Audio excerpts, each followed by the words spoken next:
Hi hello. तो आज હવે હું બનાવું છું સુગર ફ્રી રેડ વેલ્વેટ ફજ, જે ઘરના ઇન્ગ્રેડિયન્ટ્સ થી બીટરૂટ થી બની જશે। એટલે શું હમણાં ઠંડી આવે છે તો તમે આ ફજ બસ હવે ઠંડી આવશે નવેમ્બર 15 16 પછી સ્ટાર્ટ થઈ જશે એટલે આપણે આ ફજ ખાવામાં યુઝ કરી શકીએ। અને હવે હું બધી ઠંડી રિલેટેડ રેસિપીઝ જ બતાડીશ। તો મેં સ્ટાર્ટિંગ કર્યું છે આ ફજ સુગર ફ્રી રેડ વેલ્વેટ ફજ થી बीटरूट थी बनशे, એટલે જે બચ્ચાઓ બીટરૂટ ના ખાતા હોય તો એમના મમ્મી એમને એવી રીતે ખવડાવી શકે। આ ફજ એક્ઝેક્ટલી 10 to 15 મિનિટ્સમાં બની જશે। કોઈ કડાકૂટ્યું એવું કંઈ રેસીપી છે નહીં, એકદમ ઇઝી સિમ્પલ। બસ ચલો આવી જાઓ। આવી રીતે છે ને, સાંભળો અહીંયા, હા, આવી રીતે એક નોનસ્ટિક પેન લઈ લેજો સૌથી પહેલા। પછી હવે હા હું તમને ઉભા રહો એક જ મિનિટ, સૌથી પહેલાં બધા ઇન્ગ્રીડિયન્ટ્સનું ઇન્ટ્રો કરાવી દઉં। આ છે 400 ગ્રામ છીણેલું કાચું બીટ, 200 ગ્રામ છીણેલું પનીર, 200 ml દૂધ, 200 ગ્રામ ખજૂરની પેસ્ટ, 50 ગ્રામ માવો। પછી હું છે ને આમાં બદામનો ભૂકો કરીને નાખીશ। ઓકે, આટલી બદામનો ભૂકો પાવડર કરીશ, કોર્સ પાવડર નાખીશ। इलायची पाउडर, बे मोटी चमची घी। અને જો ગાર્નિશિંગ માટે મારી પાસે છે આવા સિલ્વર બોલ્સ છે, પછી ગોલ્ડન સિલ્વર બોલ્સ છે, કલરિંગ બોલ્સ છે। પછી હું આવી રીતે ગોલ્ડનું શું કહેવાય, એક બ્રશથી તમે આવી રીતે ગોલ્ડનો પાવડર પણ સ્પ્રે કરી શકો। અને આવી રીતે એડિબલ ફ્લાવર્સ પણ બહાર મળે છે, તો તમે આ બી ગાર્નિશિંગમાં આજુબાજુમાં મૂકી શકો। મારી પાસે 4-5 હતા, એ હું ખાઈ ગઈ છું, એક બચ્યું છે। પહેલા લો ફ્લેમ કરીને આ 400 ગ્રામ બીટ આપણે આમાં નાખ્યું। થોડુંક એને સોટે કરવાનું, થોડુંક, બહુ નહીં।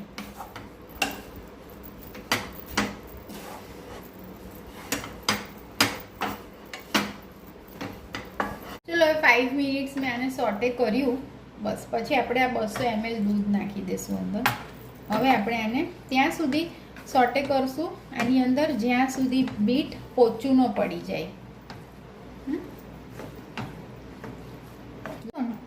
જો 10 મિનિટ મેં આને આવી રીતે લો ટુ મીડિયમ ફ્લેમ પર દૂધ નાખીને હલાવ્યા કર્યું। પછી આ બીટ, છીણેલું બીટ છે ને બધું પોચું પડી ગયું છે। હા, એટલે હવે સૌથી પહેલાં આપણે આમાં નાખવાનું છે 200 ગ્રામ છીણેલું પનીર। અને પછી આને પ્રોપરલી આપણે બધું જ એકરસ થઈ જાય એના પછી જ નેક્સ્ટ વસ્તુ આપણે આમાં એડ કરવાની। મીડિયમ ફ્લેમ ઉપર મેં આને 5 મિનિટ હલાવ્યું, પનીરને એને આમાં સોટે કર્યું અને જો બધું એકરસ થઈ ગયું છે। હવે આ 50 ગ્રામ માવો છે એ હું આમાં એડ કરું છું। હવે આ અને આપણે 5 મિનિટ બરાબર હલાવીને બધું એકરસ કરશું। છેલ્લે નાખવાની ખજૂરની પેસ્ટ અને પછી ઇલાયચી પાવડર અને આલમંડ પાવડર। બસ હું આને એકરસ કરી લઉં પછી આપણે મળીએ। હા, જો 50 ગ્રામ માવો નાખ્યો, એકરસ થઈ ગયો પછી છે ને તમે આવી રીતે 2 ચમચી ઘી એડ કરી દેજો। હવે આપણે આમાં નાખશું 200 ગ્રામ ખજૂરની પેસ્ટ। હવે આને હું પ્રોપરલી મિલાવી લઈશ, બધું જ એકરસ કરી દઈશ। લોયાથી છૂટું પડી જવું જોઈએ, એપ્રોક્સિમેટલી એટલું એકરસ આને કરવાનું છે। ઓકે, તો મળીએ 5 મિનિટ પછી। હવે જો તમે જોઈ શકો છો કે આ લોયાથી છૂટું પડી ગયું છે। હું ફ્લેમ ઓફ કેમ કરું છું, કારણ કે મારે જવું છે આ 10-12 બદામનો ભૂકો કોર્સ પાવડર કરવા મિક્સીમાં।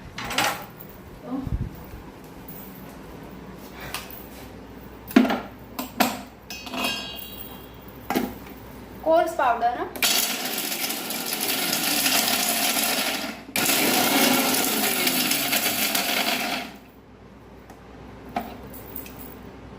જો આવો કોર્સ પાવડર છે, રાઈટ। આપણે હવે આમાં એડ કરી દઈશું। હું બદામનો એડ કરું છું, તમે છે ને મિક્સ નટ્સનો પણ આવી રીતે કોર્સ પાવડર એડ કરી શકો। અને આ છે ઇલાયચીનો ભૂકો, એક મોટી ચમચી।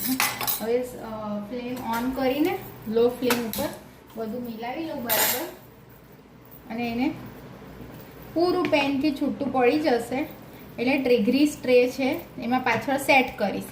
પછી ફ્રીઝમાં 1 કલાક રાખવાનું. પછી આપણે એના પીસીસ કરશું. હા, ફ્રીઝમાં આને 1 કલાક રાખજો. ટ્રેમાં સેટ કરીશું હમણાં.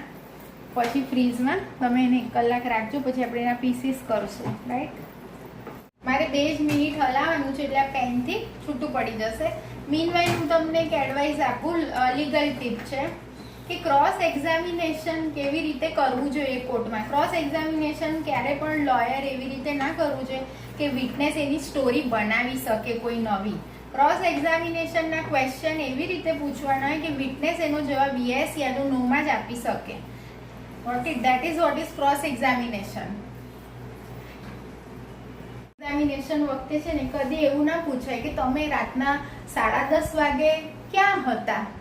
એવું વિટનેસને ના પૂછાય. ડાયરેક્ટ એવું જ પૂછાય, શું તમે રાતના 10:30 વાગે ન્યૂ અલ્કા રેસ્ટોરન્ટમાં ડિનર કરતા હતા? તો એનો જવાબ યસ યા નો માં જ. તમે એવું પૂછશો કે તમે રાતના 10:30 ક્યાં હતા, દેટ મીન્સ ક્રોસ એક્ઝામિનેશન વખતે એકદમ ટાઈમ વેસ્ટ થશે. ક્રોસ એક્ઝામિનેશન લાંબુ જ ચાલતું હોય 3-4 કલાકનું અને વિટનેસ એની નવી સ્ટોરી બનાવે. પછી એના પરથી બધા નવા ફેક્ટ્સ એન્ડ ઇશ્યુઝ રેઝ થાય. એટલે ક્રોસ એક્ઝામિનેશનના ક્વેશ્ચન્સ લોયર્સ હંમેશા એવા જ પૂછે જેનો વિટનેસ જવાબ યસ યા નો માં જ આપે. અને એકદમ શોર્ટ ક્વેશ્ચન હોવો જોઈએ અને ફાસ્ટ ક્વેશ્ચન્સ પૂછવાના હોય. એને વિચારવાનો ટાઈમ નહીં દેવાનો તમારે. ચલો હવે આ પેનથી red velvet fudge, sugar free red velvet fudge જો પેનથી એકદમ છૂટું પડી ગયું છે. આ sugar free red velvet fudge એટલું બધું યમી હોય છે ખાવામાં, તમે માનશો નહીં. તમે બનાવીને જોજો પછી તમે મને યાદ કરશો. અને ડાયાબિટીક પેશન્ટ પણ એને ખાઈ શકે.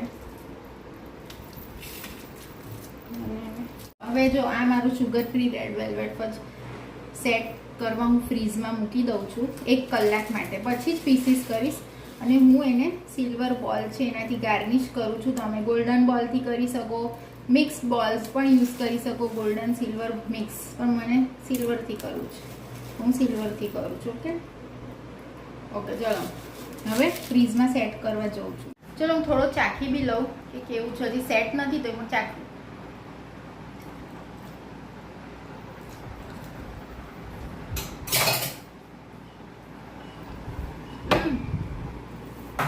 મસ્ત જ છે.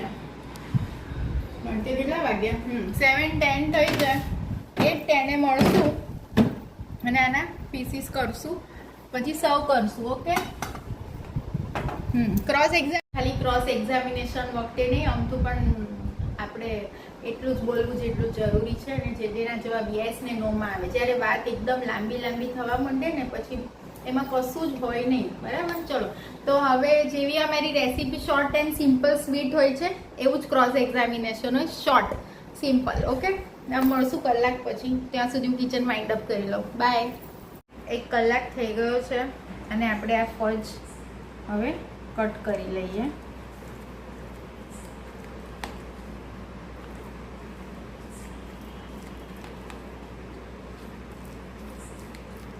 ઠંડીમાં સવારે ઉઠીને ખાવાનો આ ફજ.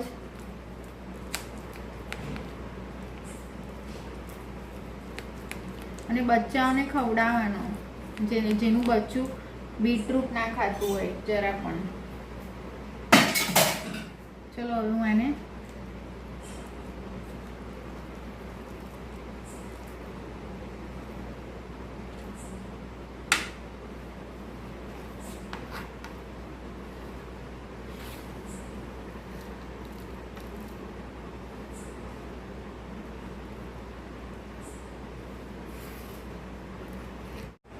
જોઈ લો. તો આ છે એના શુગર ફ્રી રેડ વેલ્વેટના પીસીસ અરેન્જ થઈ ગઈ છે.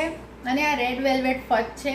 ઠંડી માટે બી ખવાય અને વેલેન્ટાઇન્સ ડે માટે પણ આને ખવાય. ઇન એડવાન્સ તમારું કોઈ વેલેન્ટાઇન હોય તો એને ખવડાવજો. ઓકે, ચલો જો